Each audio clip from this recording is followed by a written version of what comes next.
धरना प्रदर्शन लगातार ड्राइवर लोग जंतर मंतर पर आ ही रहे हैं और क्या कह रहे हैं, बड़ी बेसिक सी बात कह रहे हैं कि ड्राइवरों का शोषण बंद होना चाहिए। ड्राइवर कहते हैं कि इस देश की रीढ़ है। ड्राइवर जब चलता है तो हमारी जो कमोडिटीज है, एसेंशियल कमोडिटीज हैं, वो एक जगह से दूसरी जगह पहुंचती हैं। वो चाहे सवारी हो या सामान हो, कुछ भी हो, ड्राइवर के बगैर कुछ भी संभव है नहीं। मैं बता दूं, ड्राइवर का मतलब होता है चालक, जो आपको दिशा दे, जो लीडर, जो आपको कहीं ले जाए, वो होता है ड्राइवर। यानी एक तरह का मार्गदर्शक होता है ड्राइवर। ड्राइवर एक ऐसा है जो हर किसी के घर में मिल ही जाएगा आपको। अगर आप ड्राइवर हैं तो इसका मतलब आप गाड़ी चलाते हैं तो ड्राइवर हैं।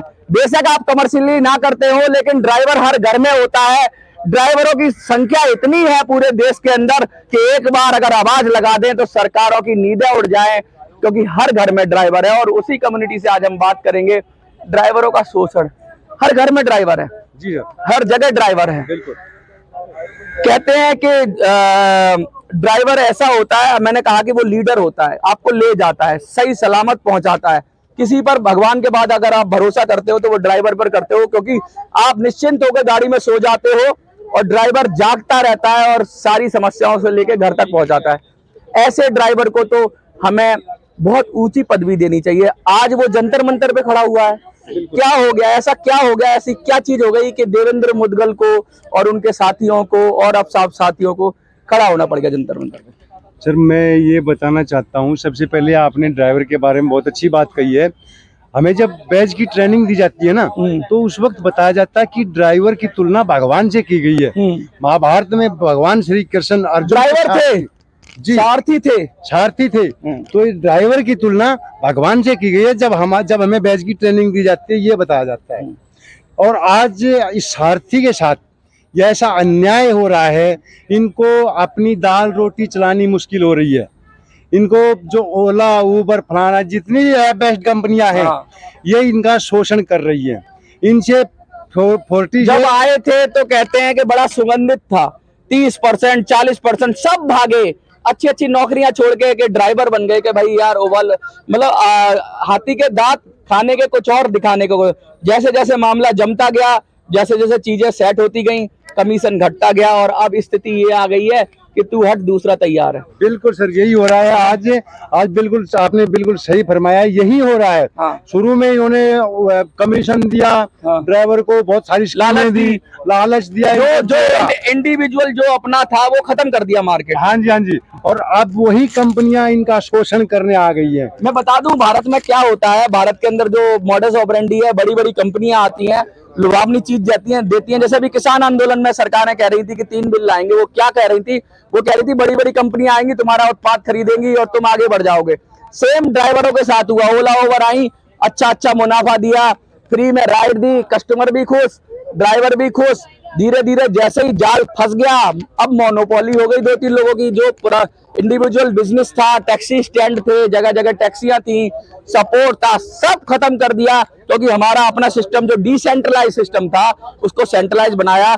और सेंट्रलाइज बनाने के बाद अब ओला उबर उस पर राज कर रहे हैं और मनमानी कर रहे हैं। क्या कानून बनना चाहिए कोई? बिल्कुल सर, हम चाहेंगे ड्राइवर आयोग बनना चाहिए इसके लिए, वो बहुत जरूरी है। वो ड्राइवरों के हित की रक्षा करे। जैसे टेलीकॉम कंपनियों ने जब मनमानी करी तो ट्राई बनाया गया। ट्राई क्या कहता था? भाई मिस कॉल कर दिया आपने, कुछ भी कर दिया तो उल्टा सीधा कॉल कट जाती थी, आपके पैसे लग जाते थे। ट्राई ने डंडा चलाया कि आप गुलाम हो जाते थे, आपका नंबर है कहीं तो आप एयरटेल के गुलाम हो जाते थे। पोर्टिंग सिस्टम आया कि भाई आप ऑपरेटर बदल सकते हो। तो अब क्या लगता है कि ड्राइवर आयोग आएगा तो एक ऐसी संस्था आएगी जो कि ड्राइवरों के हित की बात करेगी, ना कि कंपनियों के हित की। बिल्कुल सर, वो ड्राइवर के हित की बात करेंगे। ये बहुत अच्छी बात है, ड्राइवर आयोग बनना चाहिए जिससे इनका सभी की सुनवाई हो। पूरे देश में कहते हैं कि ड्राइवर की जान सबसे कीमती होनी चाहिए, क्योंकि उसके हवाले कई लोगों की जान होती है। एक ड्राइवर जब चलता है तो अपने साथ कई जिंदगियां लेके चलता है। लेकिन कभी दुर्घटना हो जाती है, ड्राइवर का पूरा परिवार जब उसके इफेक्टेड होता है तो इंश्योरेंस की बात आती है। तो ये कंपनियां क्या करती हैं, ये बताइए आप। इंश्योरेंस के बारे में मैं बताना चाहूंगा। ओला हर ड्राइवर का इंश्योरेंस काटती है, पर ड्यूटी पे 2-3 रुपए जो भी है कटता है, लेकिन कोई इंश्योरेंस किसी का भी नहीं है। अच्छा। किसी का अगर कोई मिस हैपनिंग हो जाए, कोई इंश्योरेंस नहीं है। और आज का अभी जो है 2 महीने के अंदर मनमानी चला रहे हैं ये लोग, बिल्कुल मनमानी चला रहे हैं। तो कोई आपको स्लिप नहीं देते उसकी? कोई स्लिप नहीं है, कोई किसी के पास भी कोई पॉलिसी नहीं है। सरकार क्या आंखें बंद करके सो रही है? बिल्कुल अंधी गूंगी बहरी सरकारें हैं, इनको चेताने के लिए आज हम यहाँ जंतर मंतर पे आए हैं। क्या लगता है कि जब इंश्योरेंस होता है, अगर कोई मिसहैपनिंग हो जाती है, कोई ऐसी घटना आपको पता है जिसमें कुछ ऐसा हो गया हो और इन्होंने मना कर दिया हो क्लेम देने से? ऐसी बहुत सारी घटनाएं हैं जी, बहुत पूरा इतिहास उठा के देख लो जब से ओला उबर आई है। अच्छा, किसी को कुछ नहीं मिला ओला उबर की तरफ से।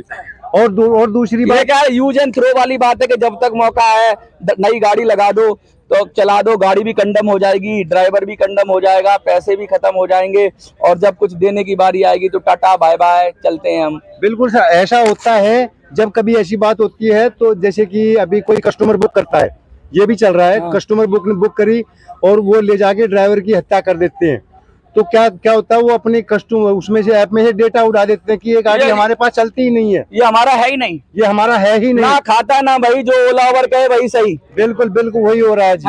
बिल्कुल, तो इसलिए हम चाहते हैं कि कस्टमर की KYC होनी चाहिए ताकि ड्राइवर को सुरक्षा मिले। अच्छा, ये ऐप बेस्ड कंपनियां हमें सरकारी रेट दें, सरकारी रेट क्या है और ऐप बेस्ड कंपनियां क्या दे रही हैं, ये बताइए। अब मैं इसके बारे में बताना चाहूंगा कि जो आज इन ड्राइवर को मिल रहा है 8 से 9 रुपए पर किलोमीटर, और यही रेट आज से 10-12 साल पहले था, और वही रेट आज है। आज महंगाई, CNG उस वक्त कितनी थी, शुरू में आए जब 19 रुपए किलो थी, आज वही CNG 75 रुपए किलो हो रही है, 75 से भी ज्यादा बढ़ गई होगी शायद। हरियाणा में और भी ज्यादा, 81-86। हाँ जी, 81-86। हरियाणा में हरियाणा में और भी ज्यादा महंगी है, 86 79 रुपए 85 पैसे अभी दिल्ली। और हरिद्वार में 102, हरिद्वार में वो 99 है, और सैटरडे और संडे उसको 102 रुपए कर दिया जाता है ऑटोमेटिकली। मतलब ये भी एक तरह की लूट है। बिल्कुल, सैटरडे संडे ज्यादा होता है ट्रिप, तो भाई यहाँ से क्या होता है कि वीकेंड्स पे दिल्ली से पूरे NCR से लोग बाग वहाँ चले जाते हैं, फ्री होते हैं, तो तभी ये उसको CNG का रेट 2 रुपए पर लीटर बढ़ा देते हैं। कुछ भी कोई नियम नहीं, कोई नियम नहीं है जी, कोई नियम नहीं है। अच्छा, आप 809 रुपए किलोमीटर प्रूफ के साथ बोल रहे हैं। देखो 67 किलोमीटर गाड़ी चली है, 684 रुपए दिए हैं, इसमें हमने 100 रुपए MCD जेब से और दिया है, तो 584 रुपए हमें मिले हैं 67 किलोमीटर गाड़ी चलने पे। अब लगा लो इसमें कहाँ हमें क्या पड़ता आ जाएगा। देखिए, इतनी मुश्किल हालात है देवेंद्र जी, क्या लग रहा है आपको कुछ निकलेगा, या ड्राइवर को की संख्या कम है, लोग अभी सह रहे हैं? हम भारतीयों की आदत है कि सहते रहते हैं, जब तक पानी सर से ऊपर नहीं हो जाता फिर डूब ही जाते हैं, तो कहीं ऐसा ना हो कि ड्राइवर डूब ही जाए, तो कब जगाओगे, कैसे जगाओगे? ऐसा है जी, अभी हमारा एक विचार है कि अभी G20 आ रहा है, तो ये G20 खत्म होने के बाद एक बहुत बड़ा कितना अच्छा हृदय है। मैं ड्राइवर को सल्यूट करता हूँ, सलाम करता हूँ कि देश में G20 आ रहा है, तो ड्राइवर ने कहा हम आंदोलन नहीं करेंगे। कम से कम सरकार को तो देखना चाहिए, कितना अच्छा गेस्चर दे रहे हो आप, वरना जो कोई दुष्ट होता तो कहता है G20 में ही हम लफड़ा डालेंगे। कुछ लोग ऐसे भी होते, लेकिन ड्राइवर कितना, देखिए हमारे घर कोई गेस्ट आता है तो हम उसका वेलकम करते हैं। ये तो बाहर से आ रहे हैं, हम इनको दिखाना चाहते हैं अतिथि भगवान है। बिल्कुल, अतिथि भगवान है, और सह लेंगे 10 दिन और सह लेंगे। हाँ जी, लेकिन 10 दिन के बाद सरकार से बात तो करेंगे। बिल्कुल जी, बहुत बड़ा आंदोलन चलेगा। अच्छा, G20 के बाद बहुत बड़ा आंदोलन होगा, हड़ताल भी होगी, आंदोलन चलेगा सरकार के खिलाफ। अगर सरकार हमारी सुन लेती है तो बहुत अच्छी बात है, हम खुश हैं। फिर एक आयोग बनाया जाएगा फिर। और एक आयोग की हमारी एक मांग है कि ड्राइवर आयोग बनना चाहिए। देखिए, ये है ड्राइवर, कहते हैं देश की रीढ़ होते हैं। और कोरोना काल की मैं बात बता दूं, जब सब लोग घरों में बंद थे तो ये ड्राइवर थे, यही ड्राइवर थे जो घर घर सब्जियां, अनाज, सब चीजें, और यात्री भी इमरजेंसी में हॉस्पिटल ले जाना है तो यही ड्राइवर थे। वो सब जगह ड्राइवर था, वो हर युद्ध की तरह लड़ा। कोरोना में अपनी जानें गंवाई सबसे ज्यादा ड्राइवर्स ने, और ड्राइवर्स की, और जिंदे कहते हैं मुर्दा भी लेके गए हैं। इधर आ जाइए, क्या नाम है आपका? मेरा नाम संबल सिंह सिवाज है जी। जिंदे मुर्दा लेके गए हैं, और कितने ड्राइवरों ने अपनी जान खो दी कोरोना काल में, और आज उनको क्या मिला? यही मिला कि जंतर मंतर पे खड़े हैं हॉस्पिटल में लगा रखा। और देखिए, और आज इनके लिए वही परेशानी है। आपको क्या लगता है, ड्राइवरों को न्याय मिलना चाहिए? तो वीडियो को ज्यादा से ज्यादा शेयर करिए।